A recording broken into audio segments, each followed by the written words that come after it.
Ouais, salut, petite vidéo bon, assez simple et rapide, spécialement pour un collègue qui n'hésite pas à faire un peu plus de 4 heures de route pour venir me voir. Pour la petite histoire, en fait, il avait eu quelques petits soucis sur son 330 et en fait, les garages du coin, plusieurs mécanos lui ont confirmé que c'était son turbo, qu'il était complètement mort. Bref, il m'a expliqué un peu ce qui se passait. Et j'avais franchement un doute sur son turbo. Donc il est passé, j'ai fait la recherche de panne et c'était le collecteur d'échappement qui était fissuré. Donc voilà pourquoi il fait les 4 heures de route. Bon, il m'a demandé pour le fonctionnement de la clim. Je vais vous montrer vite fait comment la tester et être sûr qu'elle soit fonctionnelle. À savoir une clim, même en hiver, ça se met pour entretenir le circuit. Parce que si vous voulez, dans, je vais essayer de pas employer les termes techniques, dans votre circuit de clim, bon, vous avez le gaz, le R134A, et vous avez une petite quantité d'huile pour lubrifier tout le système, les joints, le compresseur, un peu tout le circuit. Donc, il n'y a pas d'entretien. Donc, contrairement à ce que vous pouvez entendre, il faut faire une recharge de clim tous les ans, c'est pas vrai du tout. Une clim, tant qu'elle fonctionne, on n'y touche pas. Elle peut fonctionner 20 ans, 30 ans, ça changera rien, ça sera pareil, vous aurez la même efficacité.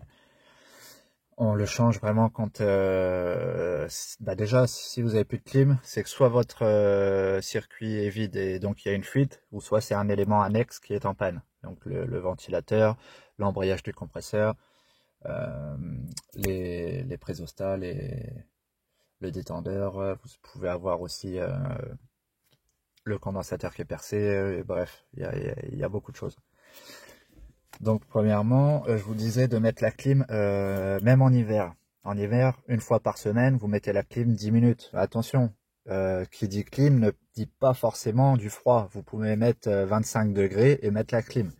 La clim, elle va assécher votre air.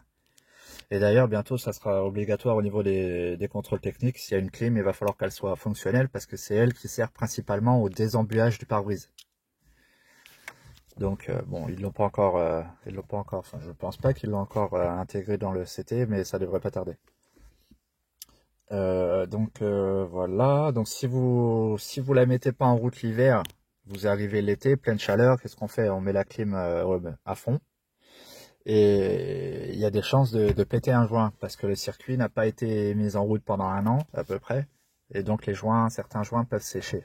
Je dis pas que ça sera sûr à 100%, mais il y a des chances que ça arrive. Donc même en hiver, une fois par semaine, 10 minutes de clim, et ça suffit pour lubrifier tout le système. Donc on va voir. Si vous avez un petit thermomètre à viande de ce type là, ferme-la toi, hop, ça sera très bien. Je sais pas si vous allez bien voir. Voilà, on va la caler dans la buse centrale. Hop, vous coupez la ventilation du haut, vous la mettez au minimum. Voilà comment elle démarre. 400 000 km, hein. Il n'y a pas à chier, les 6 cylindres BM, ça tient. Bref, donc là, attends, je vais mettre le flash. Voilà, on va mettre la clim en marche. Et une bonne clim, si ton circuit est ok, ça doit être entre 5 et 7 degrés à peu près.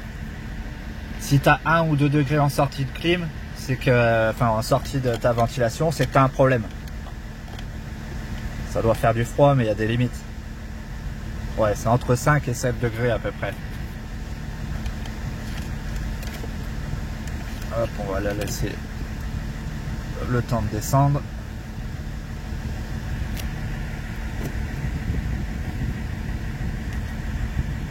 Et pareil, une clim sur voiture, à part ceux de maintenant, les récentes, ça fonctionne en continu.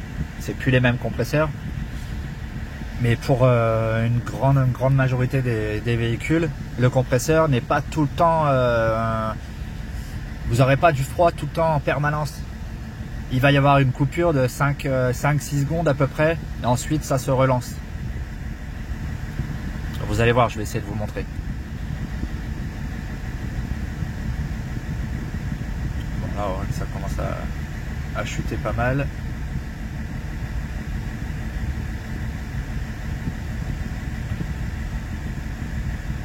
Voilà, et si la température va remonter au niveau du thermomètre, c'est là que le compresseur se coupe et se réenclenche juste après.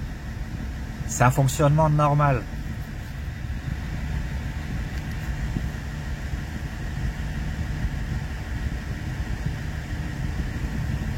Voilà, tu vois, il remonte un peu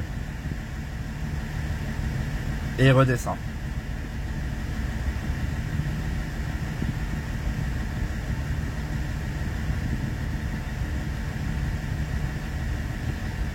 Hop, là j'ai entendu mon compresseur se couper. Tu vois, ça se stabilise, ça risque de remonter un peu. Tiens, je viens de l'entendre se réenclencher. Bon, normalement, je dois être autour de 5-6 degrés, moi.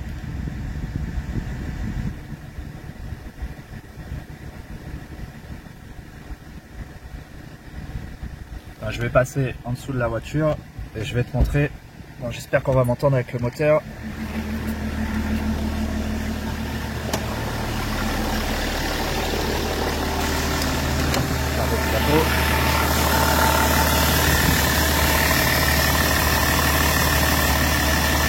Voilà.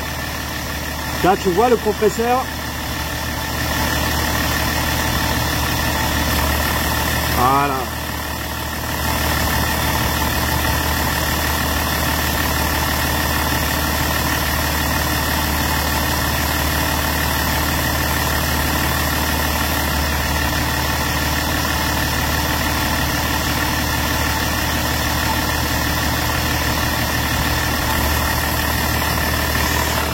Voilà, et vous avez votre ventilateur de clim aussi. Lui, on voit bien qu'il est en marche. Donc tout est ok de ce côté-là. Attends, je vais couper.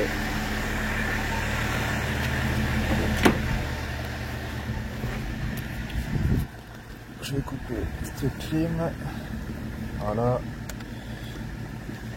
Hop.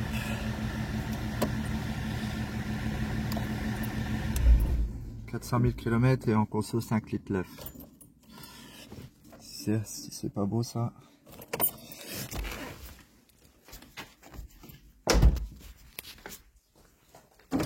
Donc comme je te disais, là, tu as ton ventilateur. Si tu as des problèmes de clim, quand tu la mets en marche, vérifie d'abord si lui s'enclenche. S'il s'enclenche pas, tu es bon pour le changer. Ça veut dire que c'est lui. Parce que lui, s'il s'enclenche pas, forcément, tu peux pas avoir de froid.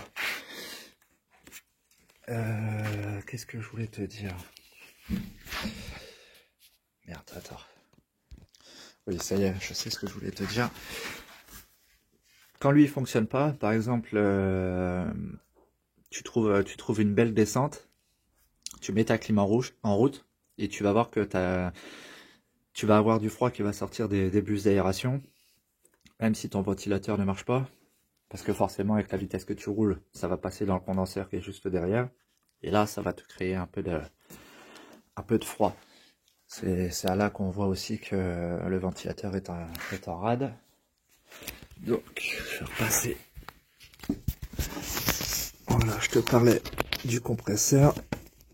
Ici, c'est la poulie d'embrayage.